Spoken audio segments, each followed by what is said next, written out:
ᱥᱟᱱᱟᱢ ᱠᱚᱜᱮ ᱡᱚᱦᱟᱨ। ᱛᱮᱦᱮᱧ ᱱᱚᱰᱮ ᱛᱤᱱᱟᱹᱜ ᱜᱟन ᱜᱩᱨᱩ ᱜᱚᱢᱠᱮ ᱚᱞ ᱟᱠᱟᱫ ᱯᱩᱛᱷᱤ ᱨᱮᱱᱟᱜ ᱥᱟᱦᱴᱟᱹᱧ ᱩᱫᱩᱜ ᱥᱚᱫᱚᱨ ᱟᱵᱚᱱᱟ, ᱡᱟᱦᱟᱸ ᱠᱚᱨᱮ ᱫᱚ ᱱᱤᱦᱟᱹᱛ ᱜᱮ ᱦᱩᱲᱟᱹᱜ ᱢᱮᱱᱟᱜ ᱟᱠᱟᱫ, ᱡᱟᱦᱟᱸ ᱫᱚ ᱢᱤᱫ ᱫᱚ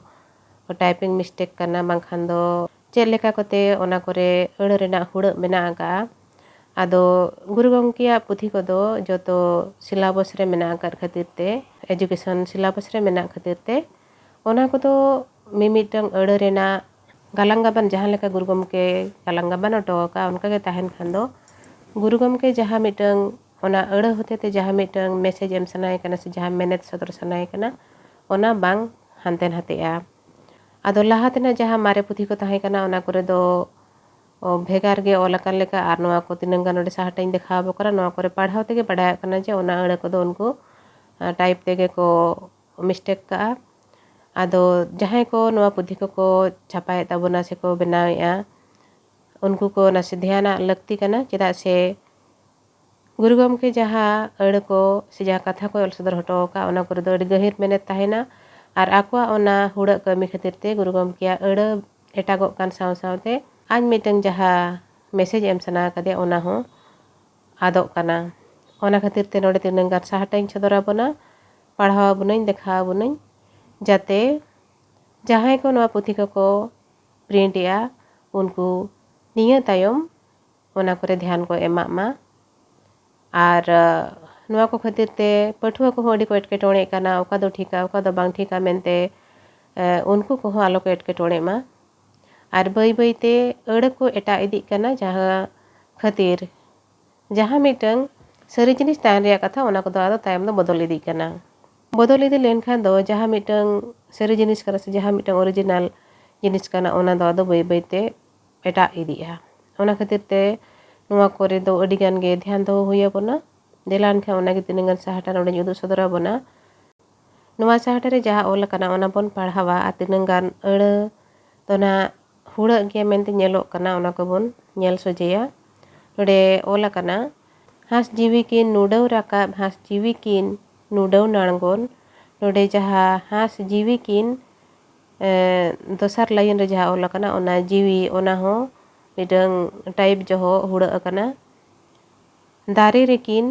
राकाब एना हो काराम दारे नोडे जहाँ काराम दारे ओला कना ओना दो दारे बांग ओल कते डारे मेनते को ओला का चांगा पाटेड ओना पाटेड हो पले पाटेड दो बांग कना अड़ दो पाटेड तना हुआ चेदा से पाटेड पढ़ाए खान दो ओना एणका गे आइकब कना काराम साकाम तुका कुचित तुका रिकिन बिली केदा हो और ओडे जहाँ केदा ओल कना ओना हो तिनंग गान टोठा रे तो केदा बन ओल गया एखन गुरु गमके जहाँ पतो पुथी को ओलका गुरु गमके तो केदा मेनते दो बांगे ओलका केदा मेनते ओलका बखान दो केआ मेनते ओलका आदो नोवा को दो ओने ओका जगह कुरिन होड़ को टाइप अरुइया आको सेदा रोड लेकाते ओना को बदलेआ इना तायम मेना का चांदो बोंगाई थुमात आदो चांदो बांग ओल काते तो चांदो मेनते को ओलका बिल्ली किंदो पोसा एना होड़ जीवी किन जाना मेना हो होड़ जीवी किन कुड़ी कोड़ा होड़ जीवी किन रा नेहोरा चांदो बोंगाई नाजोम किना हो और नोआ मुचर उतरना लाइन रे हो ओना रे हो चांदो बोंगा गे ओला कना ओना दो चांदो बोंगा हुयु लगती कान ताहेनो आदो नो नोंका नीना मरांग ओल रेगे जुदि नुना ढेर हुड़ा ताहेना एनखान दो उनको जहाँ को प्रिंट तापने जहाँ को टाइप अरुइया उनको को दो बांगे को ध्यान कना गुरु गमके जहाँ को ओलका ओना को हो बांको ध्यान कान गया नोआ तो ना होर सेरेñ पुथी रेना मिद साहटा कना नोआ हो होर सेरेñ पुथी रेना मिद साहटा गे कना नोआ रे हो ñेलाबोन चितन उतरी जहाँ ओल कना तोकोय होरते तोकोय याकिन जहाँ दो ना एतोहब उतरिया लाइन ओना रे हो तोकोय बांग कते ओंडे आर हो अथौड़ी के जटा तरा कना तोकोय होरतेर चिली याकिन और नोआ दोसार थोड़ जहाँ मेना ओना रे हो होरते हुयु लगती कना ओंडे आर हो जटा तरा कना इर जहाँ खातिर ते तोकोय होरतेर चिली याकिन मेनते मेना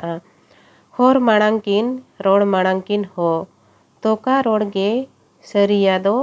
तोका होर गे सरिया दो नाबो दोबो सरी केदा हो।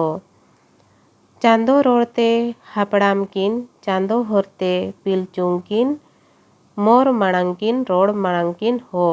नोडे जहाँ मोर ओल कना ओना मोर हो पाले मोर दो बांग हुयुआ होर हुयुआ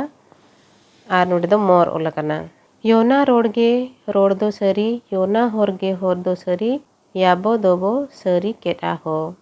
आदो नोडे हो नो नोंका पिया पुनिया अड़ जहाँ को दो हुड़ा गिटाई पकना। इना तायम आर मिटंग साहटा बोन नेला नोआ हो होर सेरेñ पुथी रिया के भांडान बिनती फोन सेरेñ कना। नोआ रे आबो बोन नेला जहाँ दो सेरेñ रे ओला कना नगिन हापड़ाम पुरुधुल किन ओना दो पाले नगिन दो बांग हुयुआ नगिल हुयुआ। नगिल रना मेन तो अगिल हापड़ाम जहाँ दो आबो बोन मेना अगिल हापड़ाम इखन नगिन मेनते जहाँ ओला कना ओना दो ओनका के हुयुआ मेनते दो इन दो बइन मनेया। नोआ हम मिटंग ओल भूल कना मेनते लका गिन मेना जुगे जुगरिन पुरुधुल किन होड़मो दोकिन बगी यादा हो। बगी यादा जहाँ ओला कना नोआ बगी यादा हो गुरु गमके पुथी अड़ी गनिन पढ़ाओ का नोंका यादा मेनते दो गुरु गमके दो बाय ओला बगी यादा नोंकाय ओला। जीवी दो तकिन नोटांग अकिन जीवी दो तकिन नुडव अकिन तोका रेकिन नाबो साबो हो। नोआ मुचेर उतर ना धड़ जहाँ मेना नाबो साबो ओना दो हुयुआ इखन नोडे दो को ओला का नाडो साबो।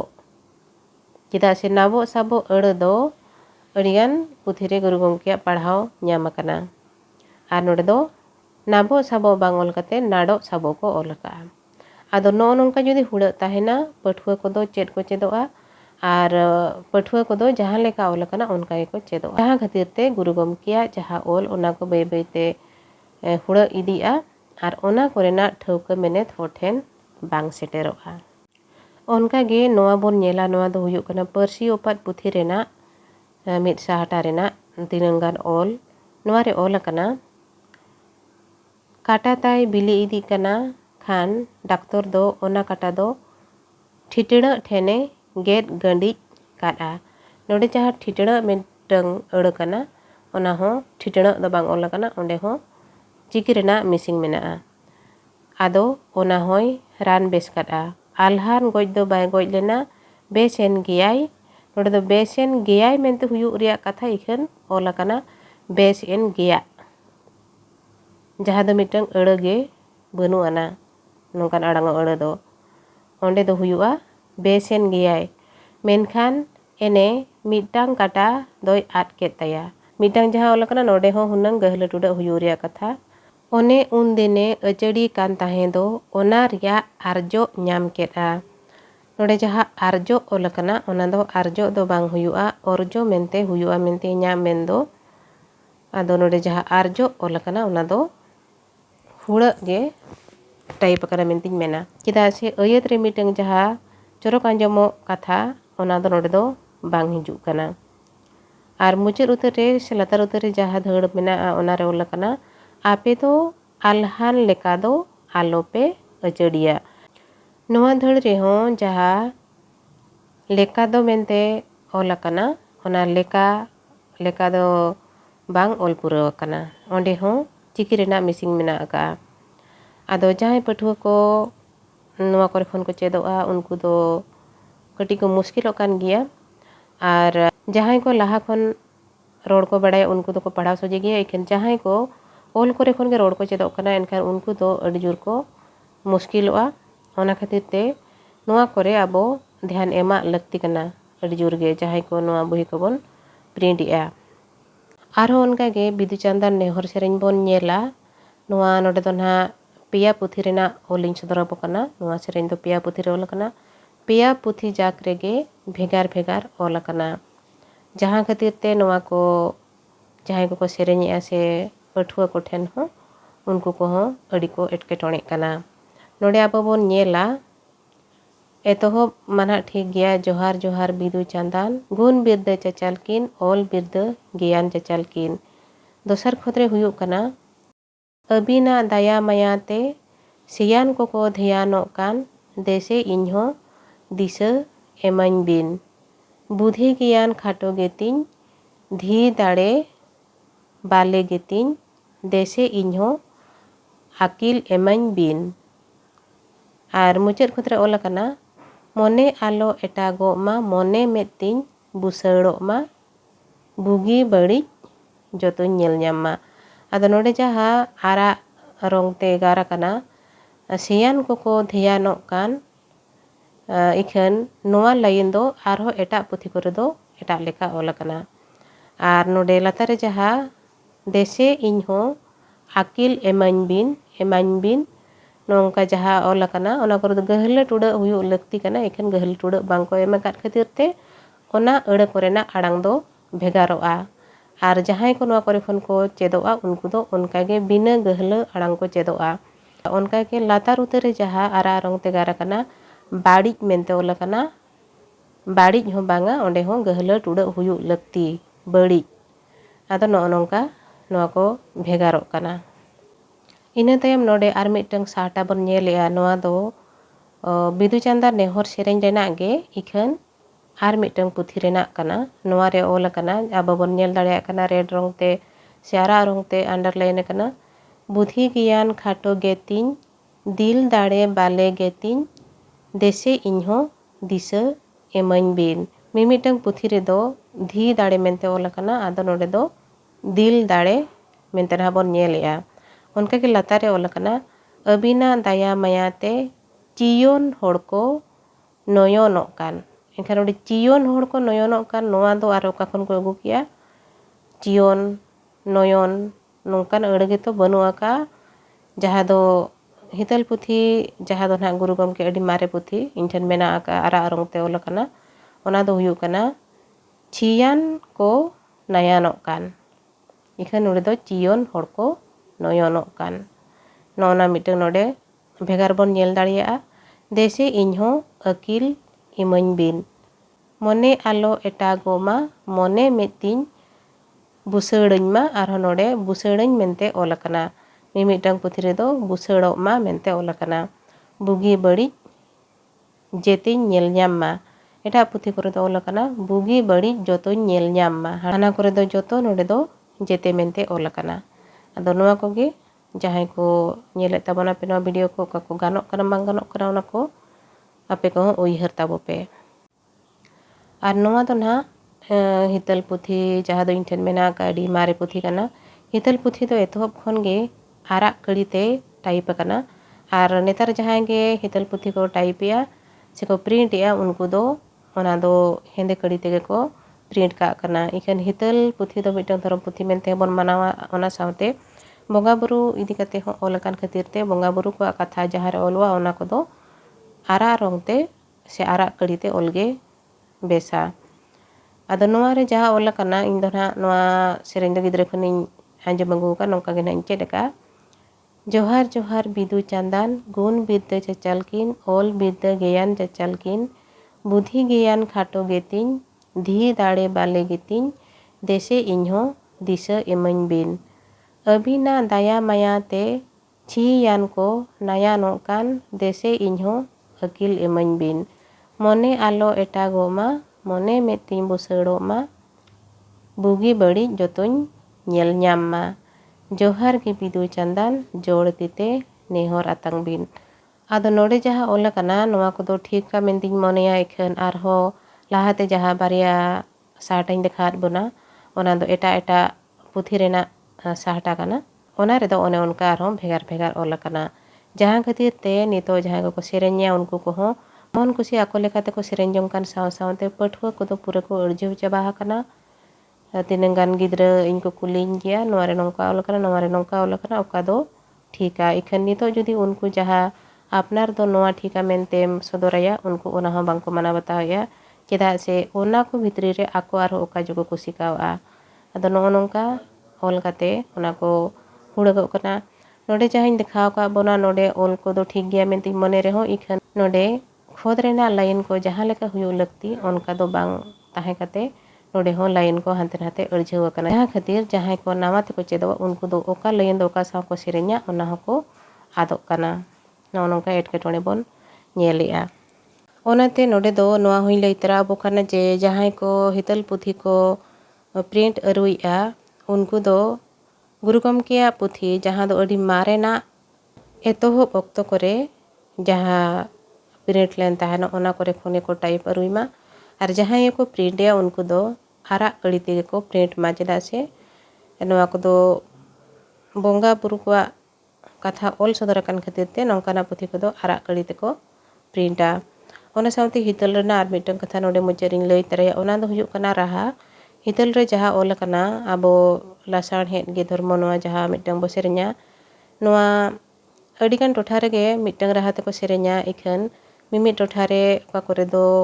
बाहा राहा ते को सेरेन गया झरनी जतुर नोआ राहा को ते को सेरेन गया आदो ओनका गे इन मिटन सेरेन ले ताहेनो जहाँ दो इन्या यूट्यूब रे पे नाम दाड़िया गया ओना दो मिटन राहा ते सेरेन ले जहाँ दो अब डेली गोटा पड़ा जहाँ मिटन राहा ते बो सेरेन्या ओना खन दो कटी भेगार राहा ते सेरेन ले ताहेनो ओना गे नोडे हितल रे जहाँ राहा रेना कथा ओल कना ओना दो नोआ सेरेन दो आबो माघ खन बाहा धरिज दो जतुर राहते आर एटा दिन करे दो कहनी काराम झरनी बिनती नोआ राहा कोते हबन सेरेन दाड़िया मेनते नोडे गुरु गमके ऑल सदर का आदो इन जहाँ राहते उनी सेरेन का ओना दो हुए तो जतुर राहा हुई को जहाँ दो मिटन नेहर टहरी राहा गे कना ओना हो इन दना बन बनाव का ओना हो मिटन गाखुड़ान गमके गे मिट बड़ा लई आले ताहेनो तीन जो आले गुरु कुर्नमी रे सेरेन कोले सेरेन ताहेन आदो ओना लेकाते ओंडेñ ऑल सदर का नोआ दो मुचे रे ओना खतरिन लई तराय मिटन गमके तिकिन किन कमेंट दिन ताहेन जे आम कुसीते राहा बाम बदल दाड़िया जुदी आम हितल रेना सेरेन रे राहा बदल सनायन मेया से एटा राहा लगाव सनायन में एनखान ओना दो आम आसेका खन परमिशन हता में आदो नापाय कथा गे लई ले ताहेनो इखन जहाँ मिटन राहा ते बन सेरेन्या ओना राहा तेगे गोटा पड़ा बन सेरेन खान नापायोआ इखन जहाँ को जुदी आको एकला करे को सेरेन जमकान बेड़ा रे राहा को बदलेया बाहा राहा से जतुर राहा को से काराम बिनती झरनी राहा को ओना को हो बड़िज दो बांकाना मेंती मेना गुरु गमके दो उनंग राहा ओना खातिर मेन हटले ताहेनो चेदा से जहाँ राहा तेगे होड़ को सेरेन मा आजा पर्पस तो ताहे कना जे आज जहाँ कथा ओल का ओना होठन सेटर मा आज जहाँ मैसेज होठन सेटर सनाय कना ओना जहाँ लेका तेगे होठन सेटेरो मा राहा रेना दो लगती मेना आकाद गया इखन नो नोंका ओना रेना हो मिद सीजन ने एमका से मिटन ऑक्तोय एमका ओना लेकाते जहाँ को जुदी जहाँ रे नो नोआ राहा को तेहो को सेरेन्यत खान दो हुड़ दो बांग कना मानखान तेहेñ नोआ गुरु गमकेया ऑल को कलका बै बै ते हुड़ा इदी कना नोआ इदी कती लेयर बना वीडियो पे कुसिया खान दो लाइक शेयर और इन्या चैनल सब्सक्राइब का तबो पे और बगी बड़ी कथा हो कमेंट कते लई तबो पे मानखान तेहेñ दो निनंगे सनाम को गे आयमा साराव आर जोहार।